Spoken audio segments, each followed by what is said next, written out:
judgment of those who bought houses for 90 grand in the 1990s and then, sat on them and they're now worth £1.5 million if they're London, or even, 400 or 500 grand if they're not, that somehow we lack independence and a commitment to hard work just drives me around the bend. You don't really have anywhere to be as a public space where meeting is coincidental, it's random, it's contingent. It's all sort of semi-chosen, but not really, because it's driven by algorithms.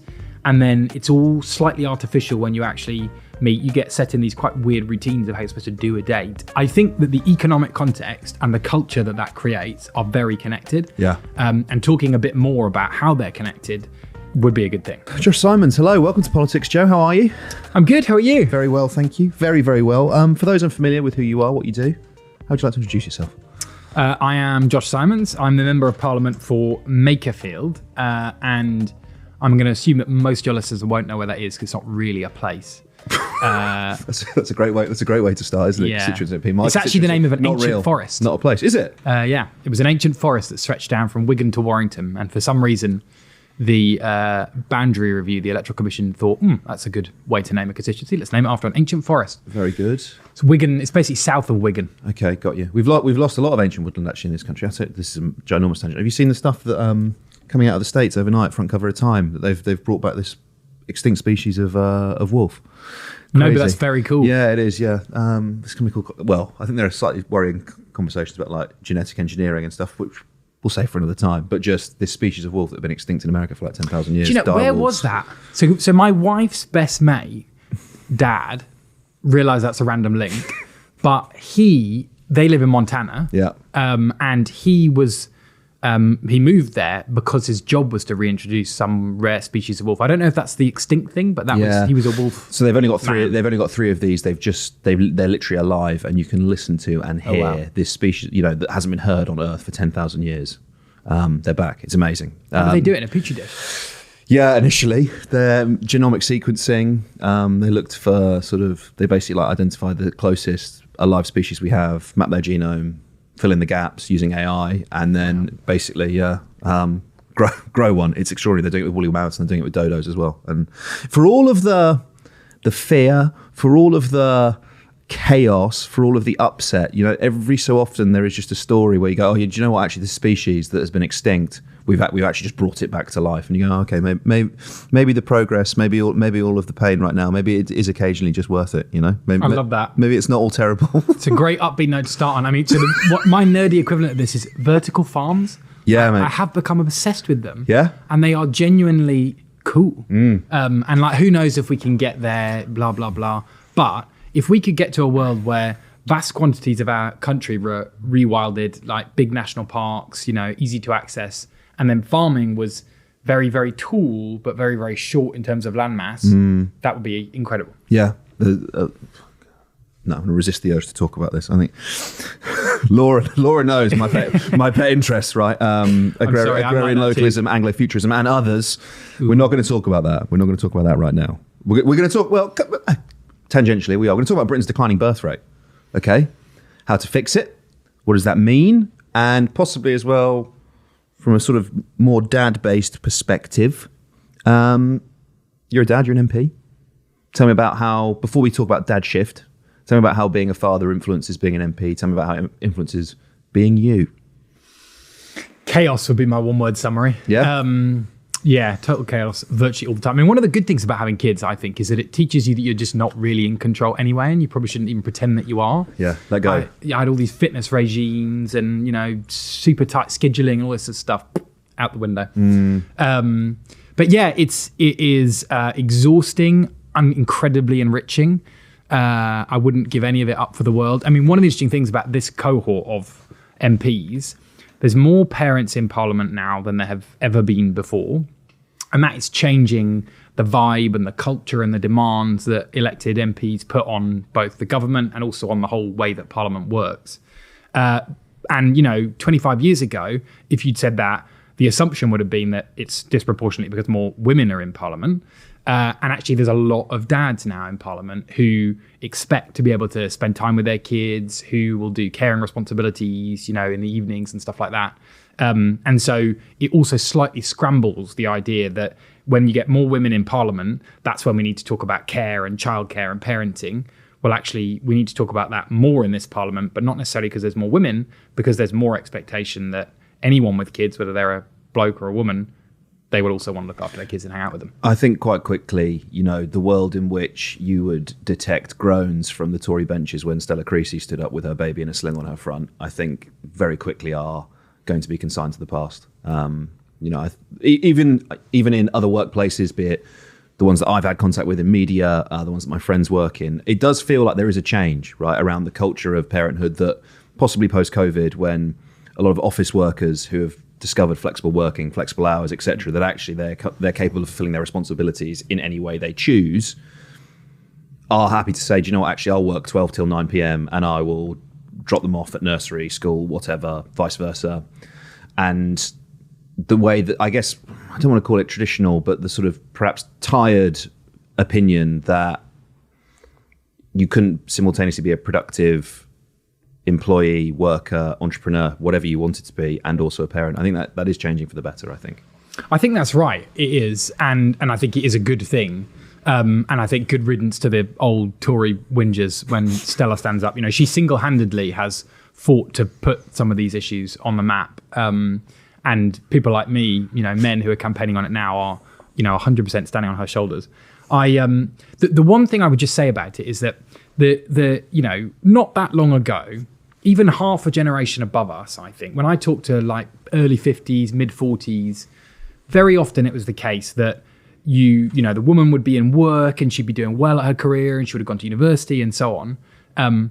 But she did stop working, or she paused for a while or whatever. And that was, it was an aberration from the norm to have a dual working couple, really, still, in the vast majority of cases. That's changed. And, often working parents in particular can't even afford for one of them to drop it, let alone the expectation that it shouldn't be more likely to be the woman who stops working than the dude.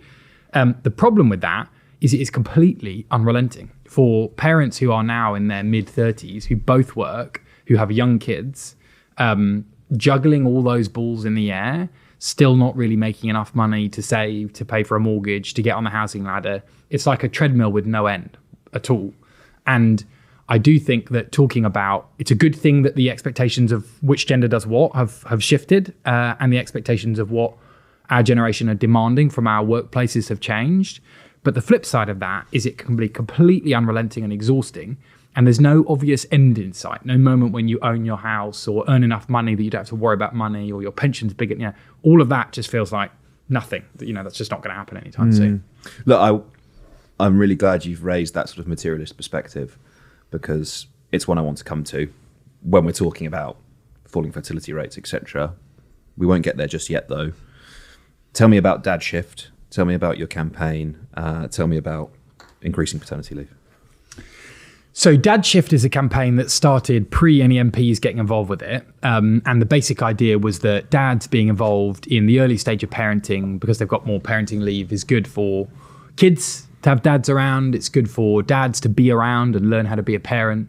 And it's also good for mums and for the equality between mums and dads. The interesting thing for me was that when I had my first child, I was working a tech job. I had good leave, good salary, lots of flexibility. But I was living in an area with a lot of working class dads in Lancashire who, when they had their kids, got 2 weeks. Some of them were working in trades and they didn't get any time because they were self-employed. Yep. I had 4 months, basically. And it felt really wrong to me that whatever our policy architecture is, it completely impacts people in different jobs or levels of income distribution, or who do and don't own their house, completely differently.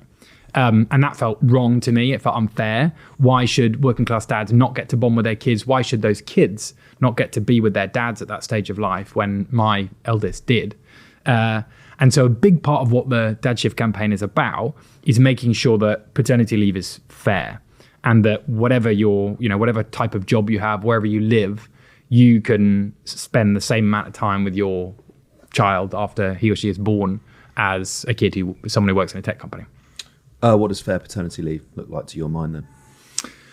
So Spain is kind of an interesting model because it's one of these questions about what you need to do in policy terms during a transition period and then what you need to do once you've sort of had a transition. So that what I mean by that is right now, our policy for parental leave essentially says to women, you should probably take the time out, and says to blokes, you probably shouldn't. That's what the difference is essentially incentivizes. One of the questions about shared parental leave was if we give shared parental leave to both parents and let them allocate it between them, what will happen? You know, will it be fairly distributed across men and women, et cetera, et cetera? And what has in effect happened is that about 2% of dads take what they're entitled to with shared parental leave. And those dads tend to disproportionately be better off dads anyway. In Spain, what they've done is have 6 weeks of mandatory paternity leave. And that has had all sorts of interesting and counterintuitive effects. It's sort of got cross-party support now, which is kind of interesting and surprising. And it also, it's not been in for long, but the early evidence is that it's made a big difference to maternity discrimination in the workplace. So I think that we should look at that carefully. And we should look at the idea that the employers, when they hire a man or a woman, will not be able to know ahead of time how long they're going to take off after a kid.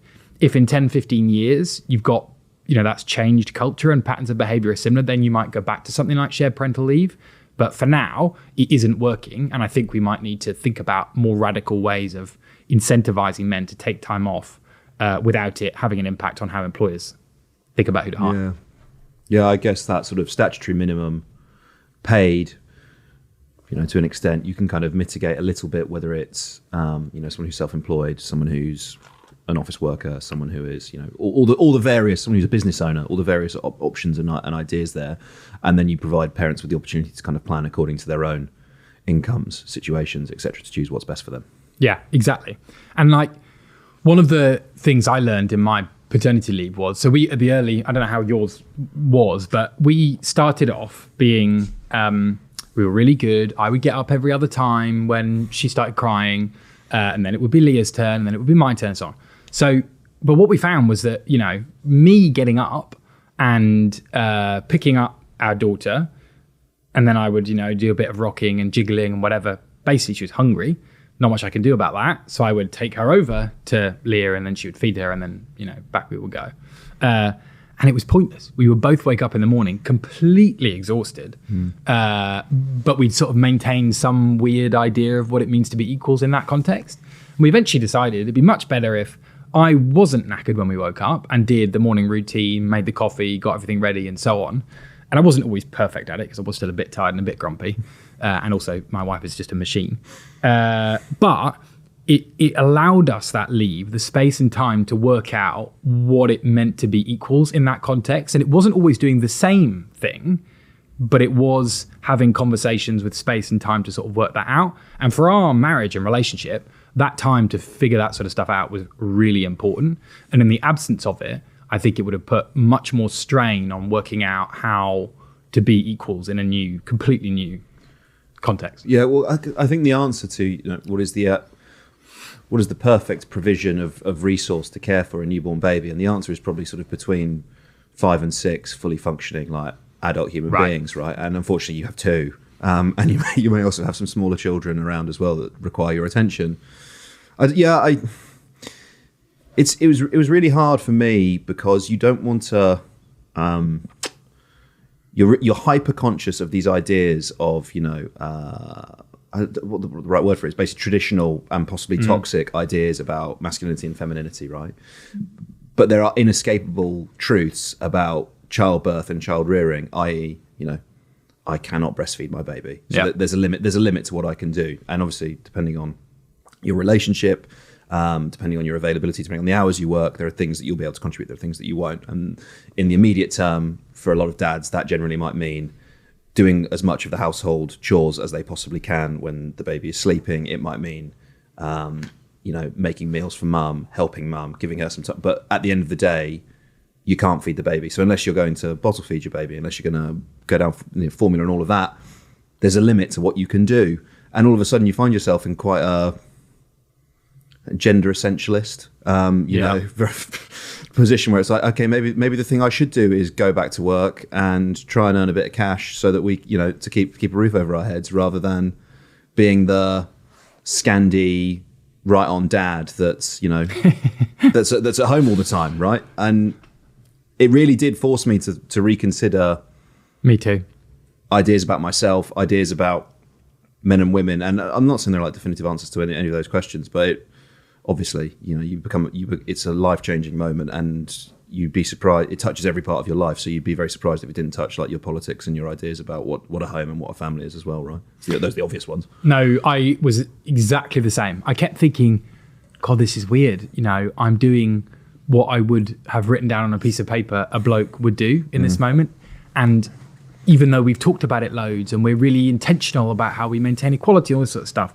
And, one of the things I think can happen to men at this phase of life is you can feel a bit useless, because you sort of are a bit biologically useless at that time. You can't feed, we started reading about all this pheromone stuff. The hormones that come out of a mum's neck are just like a drug for a newborn baby. They just go...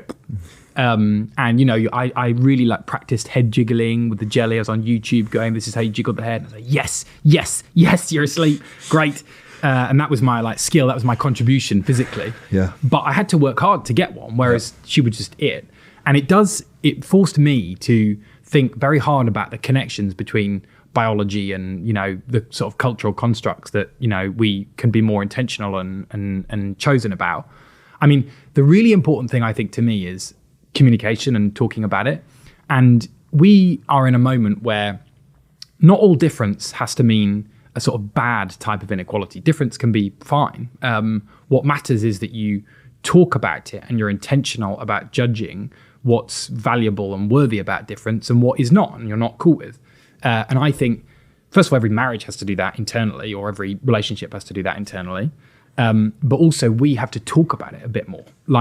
It's good, I think, for blokes to say, yeah, for the first month, I personally sort of physically felt pretty useless.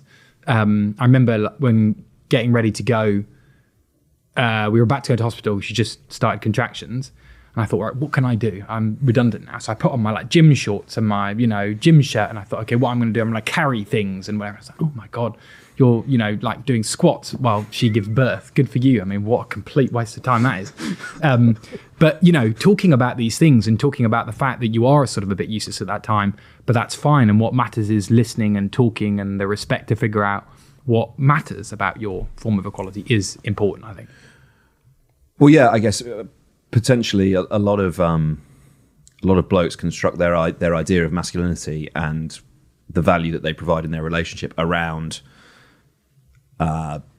being functional, right? It's funny when I was talking to other dads in our NCT class before, talking about birth plans, and a lot of the mums would be like, I'm thinking about pain management, I'm thinking about, how long is it going to take? And to a man, ask the dads, what are you thinking about? I'd be like, where are we going to park the car? That was the primary thing in all of their heads. It's very logistics based, right? And so then when you're in that moment, and possibly for the first time in a lot of their lives, they're being told, no, the only thing you need to do is to show up. You just need to be there, and you need to, I went through this thought process, right? Where in my head, it's like, well, I can't feed the kid, I can't birth the kid. So what am I doing here? And it's like, you fucking idiot. You provide a huge amount of emotional support and value to your wife by being in the room during the childbirth, right? But because slightly Paleolithic, Neolithic thinking, where you're like, well, what am I doing here if I can't birth the kid? Wake up, you moron. I don't know. I felt useless.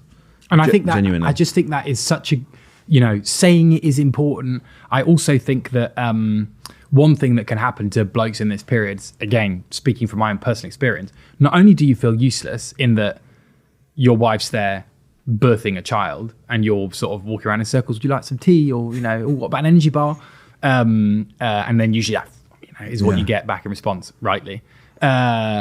You then also have a barrier between you and her that is new. My dad said this to me before we had our first child. He's like, the thing you've got to prepare for is you won't be interesting to her for quite a long time.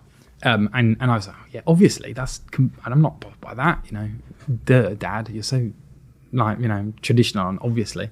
But then it's a thing, you know, in that early period, you're both physically useless and you're also sort of slightly unwanted in a completely understandable way. And again, I think for my constituents in Makerfield, one of the things that always I am struck by is there are not many spaces in which actually all people, not just blokes, but particularly blokes, can talk about this kind of stuff, like physical public spaces where people can come together. It's a lot of why I think people spend so much time online and scrolling and watching YouTube and so on. Physically, a pub is the main and sometimes the only place where blokes can come together and talk about this stuff.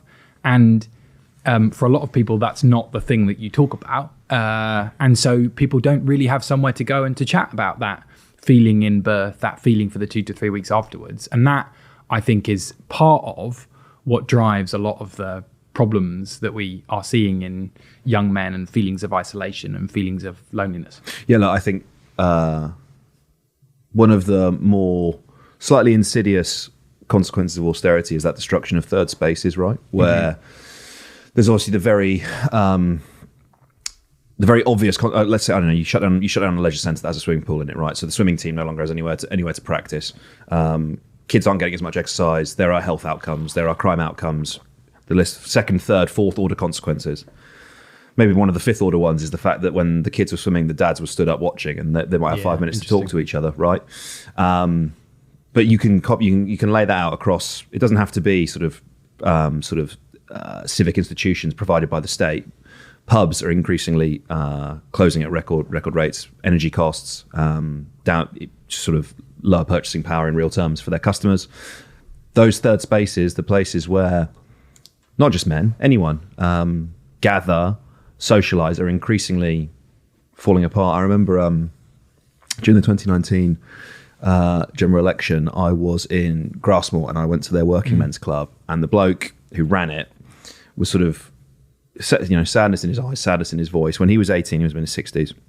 When he was 18, the only thing he wanted was a membership to get into the club, right? Because that's where everyone went, had a pint.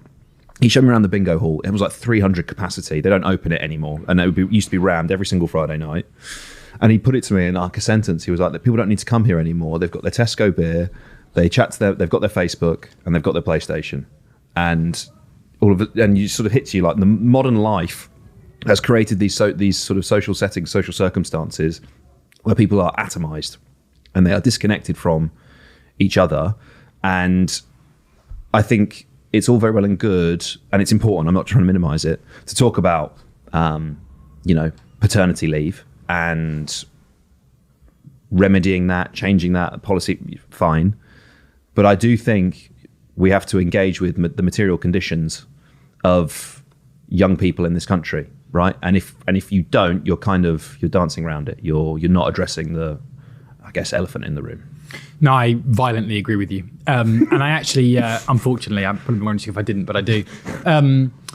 I actually think that paternity leave is, necessary but not remotely sufficient for solving and addressing both the low birth rate in this country, but also some of the wider things about what it means to be a man. I mean, public goods and public spaces and rebuilding our public realm, that is at the heart of my politics generally. It's at the heart of what I think Labour needs to be about again, because it disproportionately impacts working people when you lose those spaces. Because houses are small and, often got mould or something wrong with them. The outside spaces are tiny. And so if that's all you have, then the lack of that swimming pool is absolutely massive to you and your kids.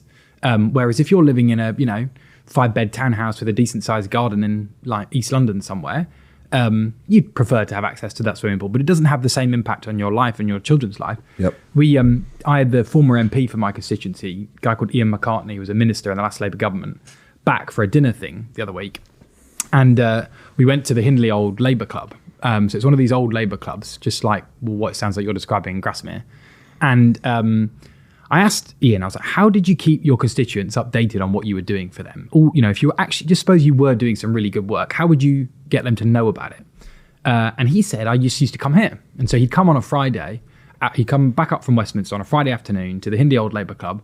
There'd be, he said 60, 70 people there. Even if he didn't come, they would still be there. It had nothing to do with him. And then he'd stand on a little stool and tell them about his, days in Westminster. And they were mostly men, mostly, some of them either current or ex-miners, because there were 4 pit mines in my constituency.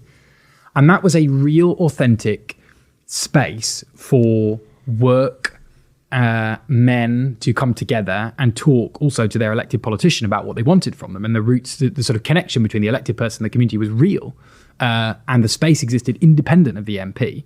We, in my team now, we have these coffee mornings and we try and get people to come together. We write about 1,500 directly addressed letters. Dear Ollie, come and have a cup of tea with me down the road. I'll be there from 3 to 5 on Sunday the 25th. It probably takes us 30, 40 hours of staff time to get the letters, to knock on the doors, to invite people, etc.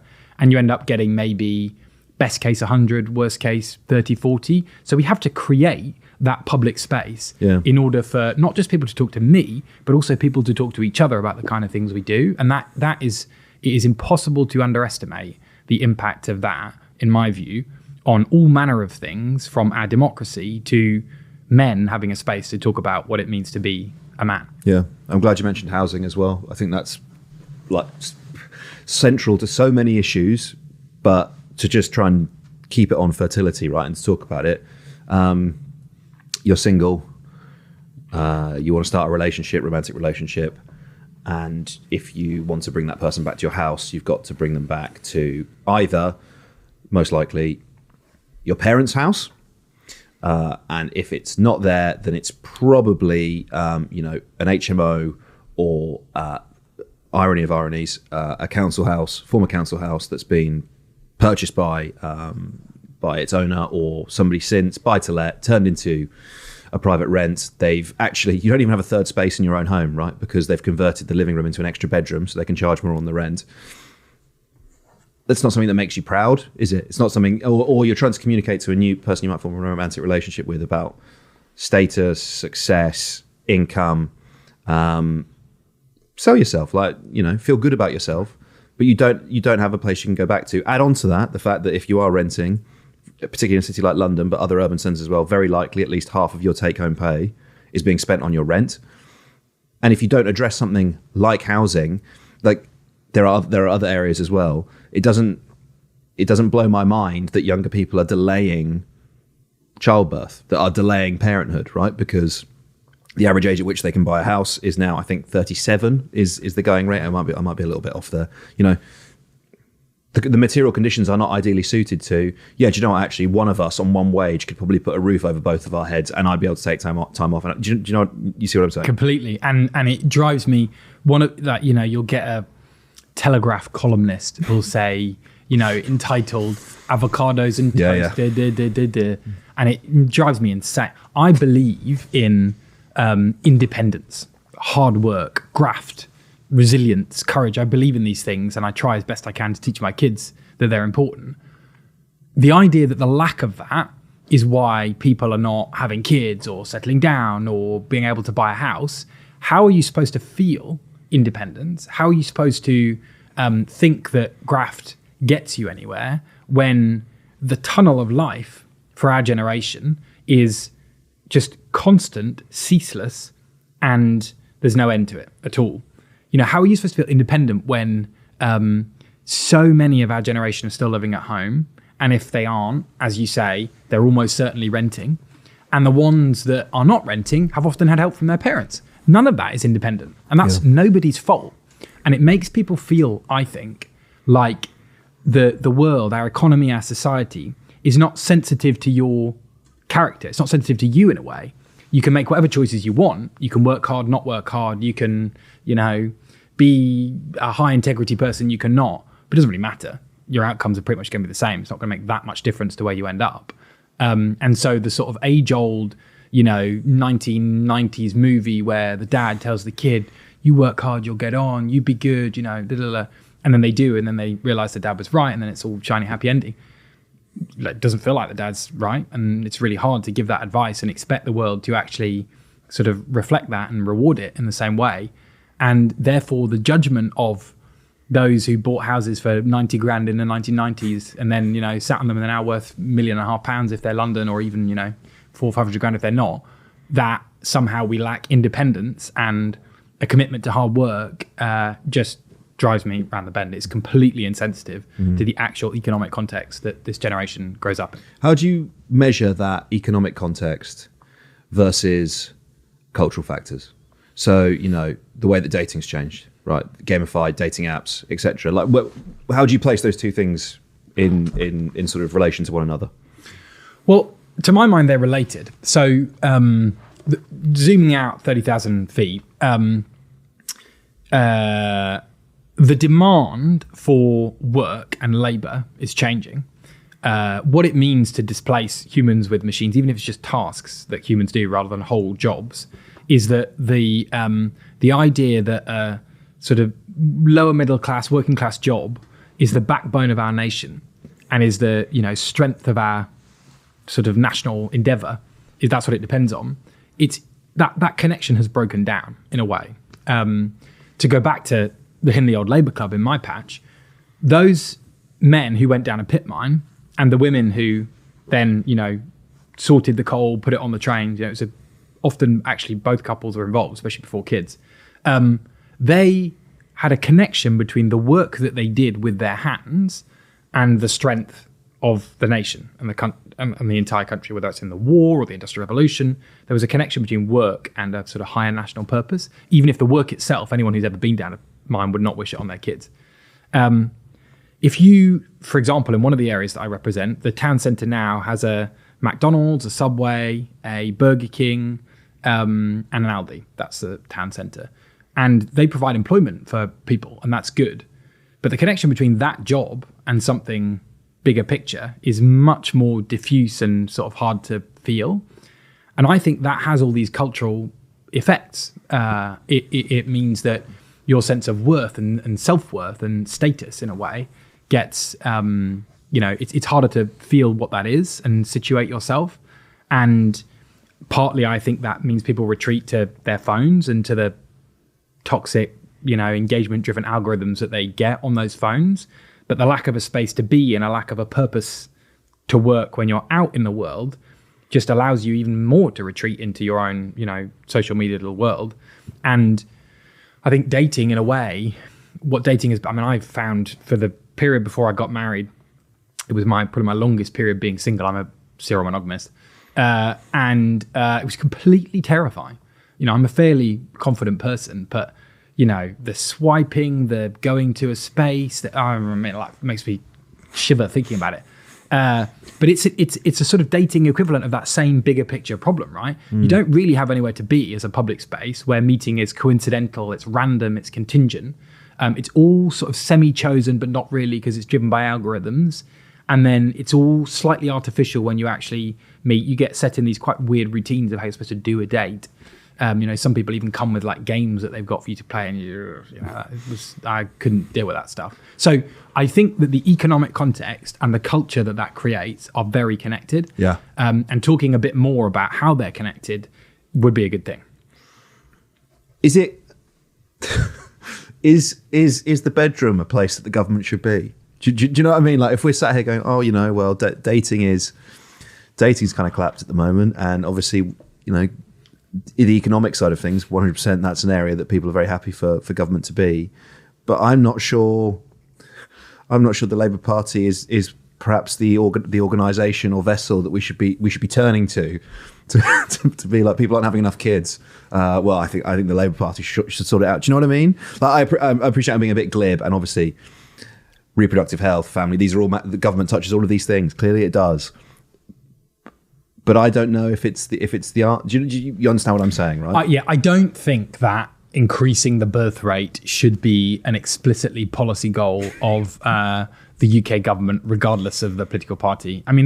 What is that Think of England thing? Lie back and think of England. Was that an actual official thing, or is that just World War II, like a meme? Like, did they actually say that? I think spies sleeping with German officers. I think possibly it might be from film. I can't remember. Yeah. So I was thinking maybe the government's been involved with it before, but then I think, well, maybe that's just a meme. It's not real.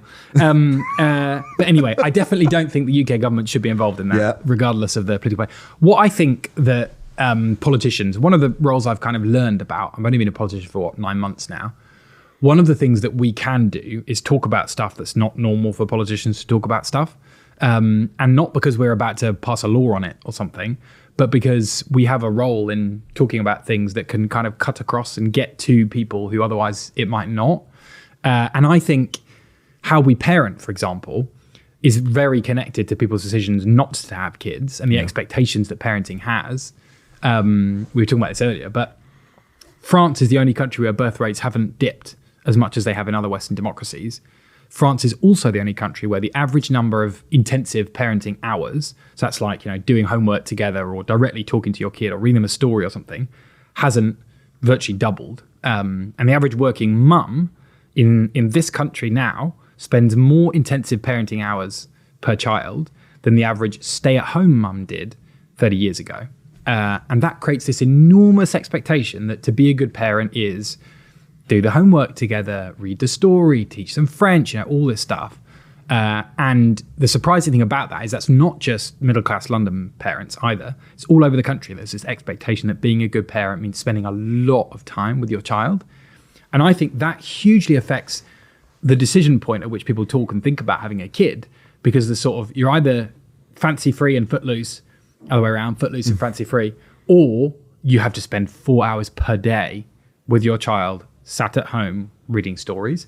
And if we were a bit more footloose and fancy-free about kids and what it means to raise them well, I think that might help a little bit. And that's not a policy goal, but it is something we should talk about and name, I think. Is this sort of... Jonathan Haidt's written about this, right? Anxious Generation. I think the book is somewhere on here nearby. If I knew where it was, I'd point to it. This idea that children used to get a lot more outdoor play, unsupervised outdoor play, be let an age diverse group of children where the 10-year-old is the one that's in charge and responsible ultimately for the others. If they're in trouble, they can knock on somebody else's door and somebody in the neighborhood will help. But our society, the latchkey generation, right? Our society doesn't look like that anymore. It relates to what I was saying previously. I don't think you can get away from austerity in this. No. The fraying of the social fabric to the extent where quite often on the street people don't know their neighbours. They don't care for their problems. Are you going to turn your 4 and 6 year old out onto that street to go and hang around with their mates where you don't know the bloke who lives 3 doors down? I don't know if you would. Well, Leo and I talk about this. I think that's right. I also, for what it's worth, I think austerity massively accelerated something that was a pre-existing trend. I think a lot of it relates to how the Treasury does cost-benefit analysis of what's worth the government spending money on. And you shouldn't just be investing in things that you can measure the kind of short-term quantifiable returns of. The public realm has so many returns to it that are difficult to quantify in any statistical way. But that doesn't mean we shouldn't invest in them. In fact, the opposite. But there is this question that parents often face is, do you basically trust your neighbours or not? And we've talked about it in our household quite a bit. And I basically do. But I also have come to realise that I'm kind of an outlier in that. I wouldn't 4 and 6 probably be too young, but 5 and 8. Would I trust the people on my road to look after them and help them figure themselves out if they got lost? Yeah, I would. In fact, some of them we know.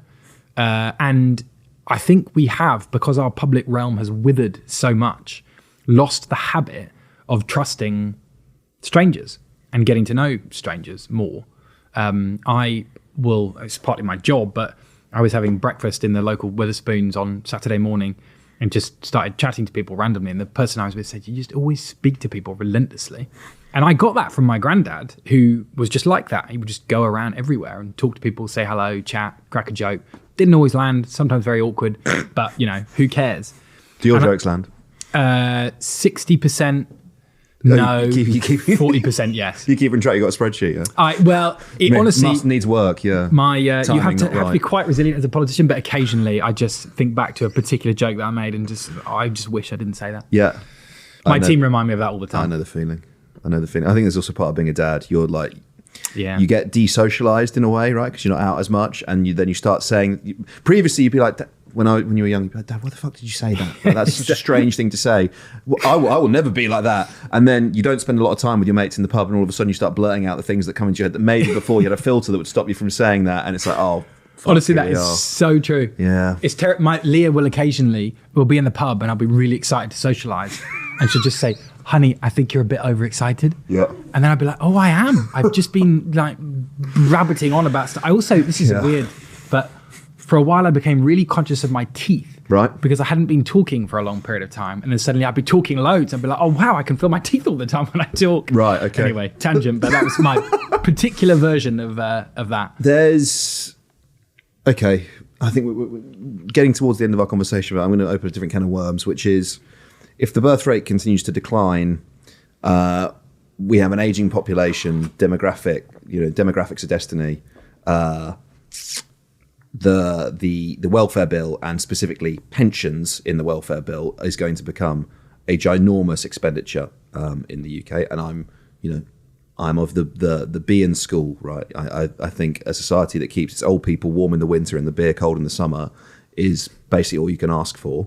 I'm not suggesting we should cut their pensions before Rachel Reeves gets any ideas, but what are we going to do? Because the answer clearly is right. It's going to be immigration. And there are plenty of people who are sitting there saying, no. And, it's a valid political position to legal migration to think, actually, I think the numbers should be less. I think it should be more, whatever. You can have that contest. But the facts remain the same. Diminishing working age population, diminishing birth rate. The people that are here are getting older. Clearly something has to give. And if you're not going to get the birth rate up, then the answer is going to be increased immigration, isn't it? Well, I'm not sure. I think that question is one of the great questions of politics over the next 10, 20, 30 years. Yeah. So I'm not going to pretend to have all the answers. But here is what I roughly think the direction of travel should be. And I think at the moment, the debate is a bit impoverished. You've got, on the one hand, the kind of wealth tax crowd. The answer to everything is this, just if we tax wealth, then everything would be fine. There'd be no such thing as destitution or poverty or inequality in this country. And I think it's just not serious, a lot of that thinking. And on the other hand, you've got the sort of, my team was showing me this meme of proper bin men and like all of these old random traditional things that we're supposed like trad wives. If only we had proper bin men and trad wives, we'd all be fine and, everybody would know their place and blah, blah, blah. So both of those to me are just not serious ways of thinking. A politics that tries to harken back just never works, and it's not often desirable to try. In fact, it can be quite destructive to try. And the idea that just slapping taxes on the wealthy who leave is the answer, I also think is not serious. In this problem, the problem with our economy is above all about productivity. That is the central economic problem that we face. And in particular, most people's wages have not been going up for a very long time, and that is at root because productivity has not been going up for a very long time. And investment, public and private, is the key to solving that problem in a much more long-term, big picture and ambitious way. That is part of what the government's already doing. And hopefully over the coming, months, days and decades, it will go further. But until we get productivity up, the average wage for working people isn't going to go up. And the connection between work, reward, and being able to get on won't be what people want it to be. And we might well end up in a world, like the state, for example, where the state does less, better, and more efficiently. And it does that by investing in capital and technology. But in order to get to that place, we need to be so much more radical in how we think about investing in a technology and then integrating it into a system that we then change because we're integrating technology into it, rather than just thinking that we can invest in AI and then, all our problems will be solved.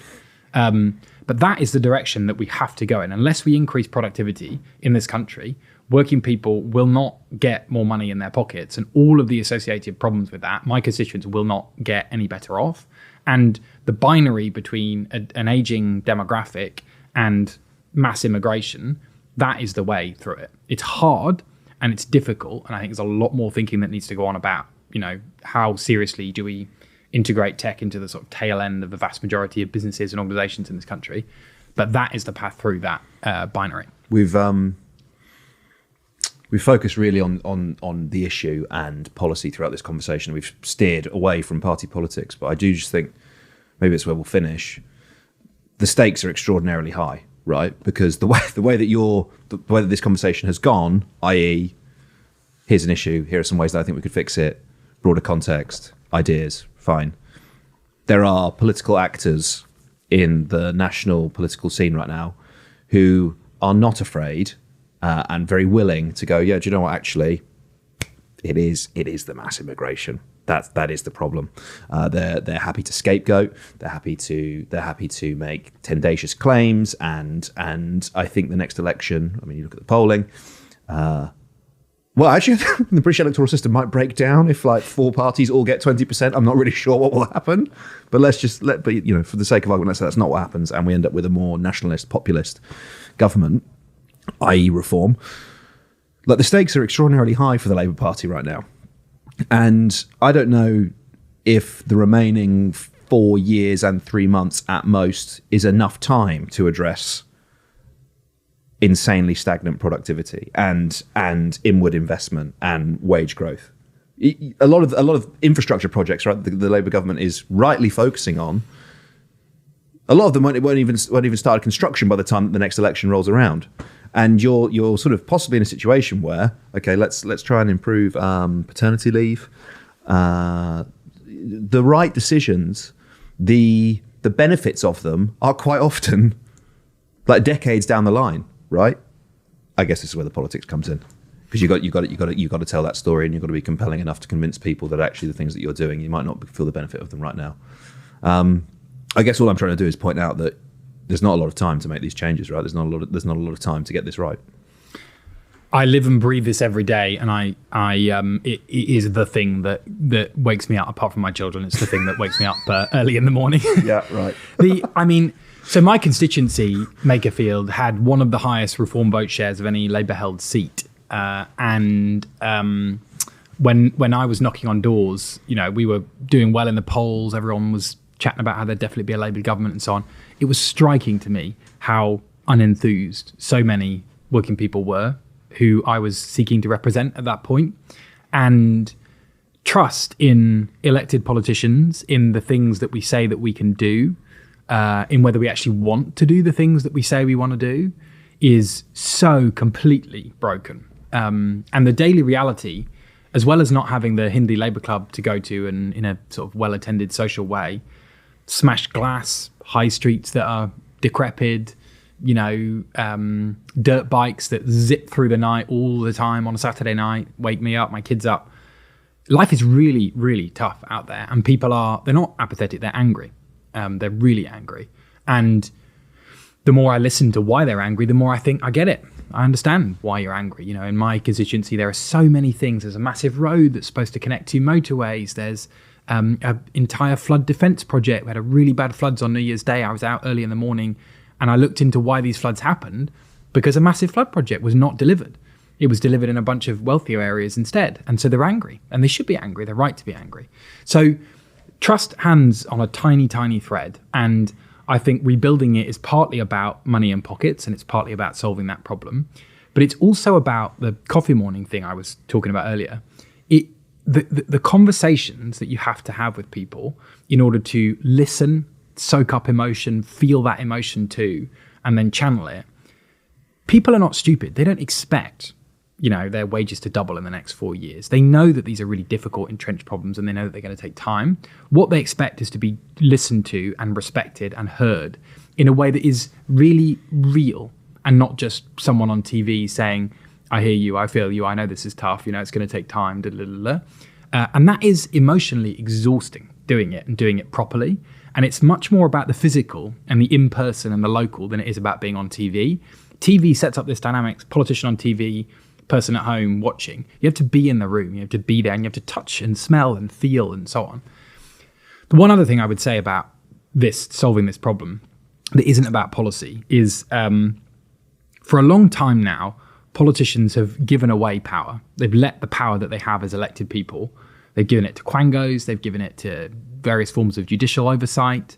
And it's not that those bodies have taken that power, it's that politicians have sort of been frightened of using it in some way or not wanted to be visible when they've used it. And so they've handed it off. And a big part of what I think makes voters angry is that they think you're not even able to do and change the things that I care about. So what is the point in you if you can't do those things? And I do think it's really important for politicians to have that power, be clear about how they have it and not be frightened of exercising it, and to use their imagination about how they do that. Because not having power means that you can let that imagination sort of wane. And I think it's really incumbent on my side when faced with, that nationalist sort of sometimes scary, not all of it, but that anger. The parliament in this country has a lot of power. It can do a lot of what it wants. It's incumbent on us to think very hard and very imaginatively about how to use that power in a way that people who elect us can really see and really feel. Josh, I think we'll leave it there. Thank you so much for taking the time to speak to me. Really grateful. I think it's an important conversation to have, and I'm glad I got to have it with you. Thank you. My pleasure. Thanks for having me.